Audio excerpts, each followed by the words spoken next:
నమస్కారం గురుగారు. శ్రీమాత్రే నమః. గురుగారు, మనకు ప్రతి మాసంలో సంకష్టహర చతుర్థి వస్తూనే ఉంటుంది. మరి ఈ మాసంలో వచ్చే సంకష్టహర చతుర్థికి ఏదైనా ప్రత్యేకత ఉందా? ఆ రోజు మనం ఎటువంటి కార్యక్రమాలు చేయాలి, ఎటువంటి విధి విధానాలు పాటించాల్సి ఉంటుంది గురుగారు? తప్పకుండా తెలియజేస్తారమ్మా. ముందుగా ప్రేక్షకులందరికీ శ్రీమాత్రే నమః, శ్రీ గురుభ్యో నమః. గజాననం భూతగణాది సేవితం కపిత్రజం జంభూ ఫలసార భక్షణం ఉమాసుతం శోక వినాశకారకం నమామి విఘ్నేశ్వర పాద పంకజం. శ్రీ గణేశాయ నమః. సంకష్టహర చతుర్థి అనేటటువంటిది మన సంకష్టములను దూరం చేసుకోవడానికి, అంటే ప్రతి మనిషికి భూమి మీద పుట్టిన ప్రతి జీవరాశికి కష్టం అనేటటువంటిది, నష్టం అనేటటువంటిది ఎప్పుడో ఏదో ఒక సందర్భంలో ఏర్పడుతూనే ఉంటుంది. అలాంటి కష్టములను దూరం చేసుకోవడానికి భగవంతుని యొక్క ప్రేరణ అనేటటువంటిది ప్రతి మనిషి జీవితంలో కావాలి. నమ్మినటువంటి వారికి ప్రతి ఒక్కరికి భగవంతుడు ఉన్నాడు అని అనిపిస్తుంది.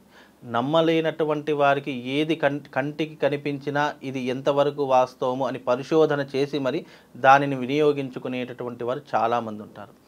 ఏది ఏమైనప్పటికీ కూడా సనాతన ధర్మమునందు విశ్వసించేటటువంటి వారికి ప్రతిదీ కూడా దైవికంగా కనిపిస్తూ ఉంటుంది. అలాగే ఈ సంకష్టహర చతుర్థి అనేటటువంటిది వినాయకుడికి సంబంధించినటువంటిది. అలాగే ఈ సంకష్టహర జ్యేష్ఠ మాసంలో వచ్చే సంకష్టహర చతుర్థి పరమ పవిత్రముగా భావన చేసుకోవాలి. ఎందుకు అంటే ఈ జ్యేష్ఠ మాసంలో వచ్చే సంకష్టహర చతుర్థి ఎవరైతే వినియోగించుకుంటారో వారికి 100% సకల కష్టములు, బాధలు, ఇబ్బందులు, అలాగే వచ్చేటటువంటి ఏవైతే విపత్తులు ఉన్నాయో, ఆపదలు ఉన్నాయో వాటన్నిటినీ కూడా తొలగించుకోవడానికి ఈ సంకష్టహర చతుర్థి చాలా పరమ పవిత్రమైనటువంటి చతుర్దశిగా భావన చేస్తాం. ఈ సంకష్ట చతుర్థి నాడు చాలామంది విఘ్నేశ్వరుని యొక్క ఆరాధన చేసుకోవాలి. అంటే విఘ్నేశ్వరుడు దేనికి కారకుడు అని అంటే కనుక విఘ్నములను దూరం చేసేటటువంటి వాడు విఘ్నేశ్వరుడు అని. విఘ్నములు అంటే ఏంటి? ఆటంకాలు. జీవితంలో మనం ఎన్నో రకాలైనటువంటి కార్యకలాపాలు చేస్తూ ఉంటాం. బిజినెస్లో కానీ, వ్యాపారమునందు కానీ, లేదా వ్యక్తిగత విషయాలలో కానీ, కుటుంబ విషయాలలో కానీ, ఆర్థికపరమైనటువంటి విషయాలలో కానీ, మనం చేసేటటువంటి వృత్తిరీత్యా, ఉద్యోగరీత్యా ఉన్నటువంటి విషయాలలో కానీ, ఇలా ప్రతి ఒక్క దానిలో కూడా ఎన్నో రకాలైనటువంటి ఇబ్బందులు ఎదుర్కోవాల్సినటువంటి పరిస్థితులు ఏదో ఒక సమయంలో, ఏదో ఒక రూపంలో భగవంతుడు మనకు కల్పిస్తూనే ఉంటాడు. అలాంటి విపత్తులను, అలాంటి ఆటంకాలను దూరం చేసుకోవడానికి భగవంతుడు ఇచ్చినటువంటి ఏదైనా అవకాశం ఉంది అని అంటే కనుక అది సంకష్టహర చతుర్థి.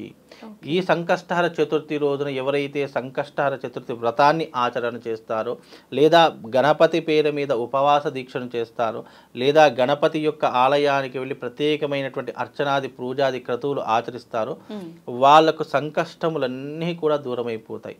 సంకష్ట అంటే అర్థమేంటి వేదమునందు అంటే సంకష్టములు అంటే మనం భరించలేనటువంటి కష్టములు, మనం భరించలేనటువంటి బాధలు, ఇబ్బందులు ఇలా ఏవైతే ఉన్నాయో వాటన్నిటినీ కూడా తొలగించుకోవడానికి ఈ సంకష్టహర చతుర్థి పరమ పవిత్రంగా భావన చేసుకుంటే గనక తప్పకుండా ఆ వ్యక్తులకు కష్టం అనేటటువంటి దరికి రాకుండా ఆ భగవంతుడు విఘ్నేశుడు ఎప్పుడు కూడా సదా ఎల్లవేళలా వాళ్ళని కాపాడతాడు అని చెప్పి ఆచరించేటటువంటి వ్రతమే ఈ సంకష్టహర చతుర్థి.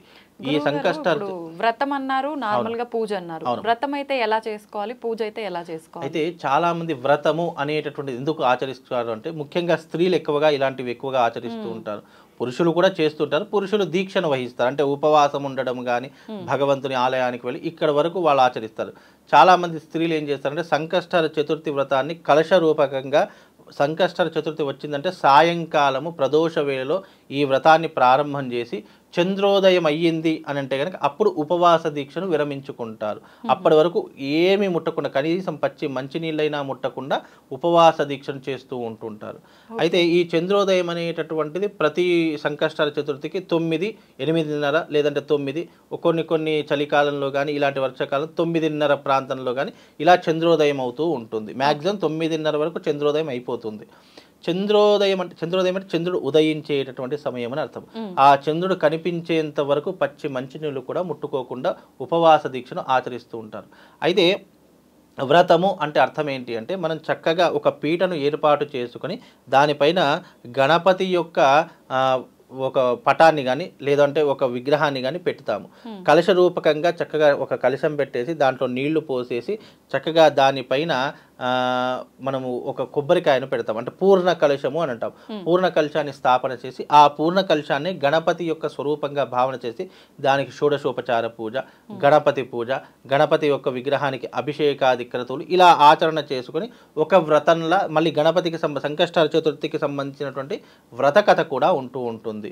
అలాంటి వ్రత కథను ఒక బ్రాహ్మణుతో పిలిపించుకుని అతడితో చేయించుకుని ఆ వ్రతాన్ని పూర్తి చేసి, ఇప్పుడు మామూలు మన సత్యనారాయణ స్వామి కథలు ఎలాగైతే చేస్తామో అలాగే సంకష్టహర చతుర్థి వ్రతం కూడా అదే మాదిరిగా ఉంటూ ఉంటుంది. దానికి 5 కథలు ఉంటాయి. దీనికేమో మనకు మామూలుగా సాధారణంగా విఘ్నేశ్వరుడు సంబంధించిన వృత్తాంతం అనేటటువంటిది ఉంటుంది. అంటే చంద్రుడు చంద్రుడు ఎప్పుడైతే గణపతిని కుడుములు ఉండ్రాలు తినేటప్పుడు చూసి నవ్వుతాడో అతని పొట్ట పగిలిపోతూ ఉంటుంది. ఆ కథను ఎప్పుడైనా విన్నారా?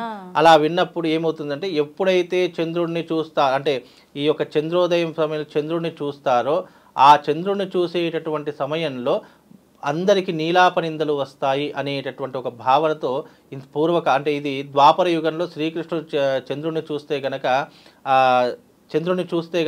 అతనికి నీలాపనిందలు వస్తాయి. శమంతకమణి అనేటటువంటిది ఒక నీలాపనింద వస్తుంది. శ్రీకృష్ణుడు ఎత్తుకుపోయాడు అనేటటువంటి నీలాపనిందలు, అది జాంబవంతుడి దగ్గర ఉంటుంది శమంతకమణి. ఆ సమయంలో జాంబవంతుని యొక్క కుమార్తెను మళ్ళీ కృష్ణుడు వివాహం చేసుకుని శమంతకమణిని తీసుకొని నీలాపనిందలు తొలగించాడు. అంటే ఆయన కూడా సంకష్టహర చతుర్థి వ్రతాన్ని ఆచరణ చేశాడు శ్రీకృష్ణుడు. అందుకే ఈ సంకష్టహర చతుర్థి పరమ పవిత్రంగా భావన చేసుకుంటాం. ఈ సంకష్టహర చతుర్థి ఎందుకు చేసుకోవాలంటే వివాహం కానటువంటి వాళ్ళు, సంతానం లేనటువంటి వాళ్ళు, అలాగే ఆర్థికపరమైనటువంటి ఇబ్బందులతో బాధపడుతున్నటువంటి వారు ఒక 5 సంకష్ట చతుర్థులైనా సరే ఈ వ్రతాన్ని గనక ఆచరిస్తే వాళ్ళకున్నటువంటి ఇబ్బందులు కానీ సమస్యలు కానీ అన్నీ కూడా పటాపంచలైపోయి విఘ్నేశ్వరుడు యొక్క సకలమైనటువంటి అనుగ్రహము వాళ్లకు కలుగుతుంది. అందుకే ఈ సంకష్టహర చతుర్థి పరమ పవిత్రంగా భావన చేసుకుంటాము. నమ్మి చేస్తే మనకి ఏదైనా కూడా సక్సెస్ అవుతుంది. నమ్మకుండా చేస్తే ఏమవుతుందంటే కర్మ ఫలితాన్ని అనుభవించుకుంటూనే వెళ్తారు. దేవుడు లేడు అనేటటువంటి వాళ్ళకి దేవుడు ఏమి ఇబ్బంది పెట్టడు, కాకపోతే తన యొక్క కర్మ ఫలితాన్ని అనుభవించుకుంటూ వెళతాడు అంతే తప్ప జీవితంలో ఏ మార్పు ఉండవు. పుట్టాము, పెరిగాము, మన పని మనం చేసుకున్నాము, తర్వాత చనిపోయాం, ఈ 3 ఉంటాయి.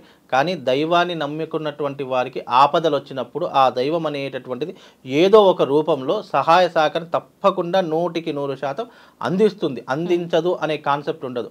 తప్పకుండా మనకు కష్టం వచ్చినప్పుడు, ఆపద వచ్చినప్పుడు, ఇబ్బంది వచ్చినప్పుడు ఎవరు మనకు ఆదుకోలేనటువంటి వారు, ఎవరు మనకు సహాయం చేసేవారే కనిపించలేదు అనుకున్నప్పుడు ఆ సమయంలో భగవంతుడు ఏదో ఒక రూపంలో వచ్చి మనల్ని 100% కాపాడుతాం. అందుకే ఈ పూజాది క్రతువులు ఆచరించమని చెప్తాము, యజ్ఞ యాగాదులు చేయమని చెప్తాము, భగవంతుని యొక్క ఆలయానికి వెళ్ళమని చెప్తాము. భగవంతుడు అంటే నమ్ము అని ఎందుకని చెప్తాము అంటే ఇలాంటి సందర్భాలు వచ్చినప్పుడు, ఇలాంటి మనకు ప్రతి ఒక్క రోజులో తిథి, వార, నక్షత్ర, ముహూర్త, యోగకరణములు అనేటటువంటివి మనకు ఎప్పుడూ కూడా ఏమవుతాయి అంటే మనిషి ఉపయోగించుకుంటే గనక వాటిని ఒక మనిషి ఏది అనుకుంటే అది తప్పకుండా జరిగేటటువంటి అవకాశము ఆ యొక్క పుణ్య ఫలితం వల్ల కలుగుతుంది. అందుకే సంకష్టహర చతుర్థి ఎందుకు వచ్చింది, ఎందుకు మానవుడు మనిషి అనేటటువంటి వాడు వినియోగించుకోవాలంటే నీ జీవితంలో ఏ కష్టం రాకుండా, నీ జీవితంలో ఎప్పుడూ కూడా ఇబ్బందులు రాకుండా, ఆపదలు రాకుండా, ఎవరో కంటికి కనిపించినటువంటి వ్యక్తి కూడా నీకు హాని చేద్దాము అని అనుకున్నప్పుడు ఆ యొక్క ఏదైతే నెగిటివ్ ఎనర్జీ ఉంటుందో నీ దాకా రాకుండా కాపాడేటటువంటిదే ఈ సంకష్టహర చతుర్థి. కనుక ఈ సంకష్టహర చతుర్థి అనేటటువంటిది ప్రతి ఒక్క మనిషి వినియోగించుకోవాలి. నీకు జీవితంలో ఏదైనా ఆపదలు ఉన్నాయి, నేను ఏం చేయాలో నాకు తెలియడం లేదు, సంకష్టహర చతుర్థిని ఉపయోగించుకో. దాని ద్వారా నీకు అనుకున్న పనులన్నీ కూడా సకాలంలో పూర్తయిపోతాయి. వివాహం కానటువంటి వారికి వివాహము, డబ్బు లేనటువంటి వారికి డబ్బు, ఐశ్వర్యం లేనటువంటి వారికి ఐశ్వర్యము, విద్య లేనటువంటి వారికి విద్య, అలాగే సంతానం లేనటువంటి వారికి సంతానం. ఇలా నువ్వు మనసులో ఒక సంకల్పం, ఇప్పుడు ప్రతి మనిషికి కొంతమందికి డబ్బు కావాలని ఉంటుంది, కొంతమందికి ఇంకేదో కావాలంటుంది. నీ మనసులో ఏ సంకల్పం కోసం నువ్వు వ్రతం చేయాలి అని అనుకుంటున్నావు అది పూర్తి నమ్మకంతో, విశ్వాసంతో ఆచరించుకుంటే తప్పకుండా మీరు అనుకున్నటువంటి కోరిక ఆ విఘ్నేశ్వరుడే మీ చేత్తో పూర్తి చేయించేటటువంటి బాధ్యత ఆయన తీసుకుంటాడు. కనుక ఆయన నమ్ముకున్నటువంటి వారికి ఈ సంకష్టహర చతుర్థి పరమ పవిత్రంగా భావన చేసుకొని నమ్మి ఆచరణ చేసుకోండి, అనుకున్న పని ఇట్టే అయిపోతుందమ్మా. సంకష్టహర చతుర్థి పూజా విధానం అనేసరికి చాలా మందికి డౌట్ వస్తుంది. చెయ్యాలనుకుంటారు కానీ వ్రతం అంటారు, వ్రతం అనగానే ఎన్ని వారాలు చేయాలి, ఏంటి అసలు ఇంట్లో పూజ ఎలా చేసుకోవాలి, చాలా సందేహాలు చక్కగా తెలియజేశారు గురుగారు. ధన్యవాదాలు.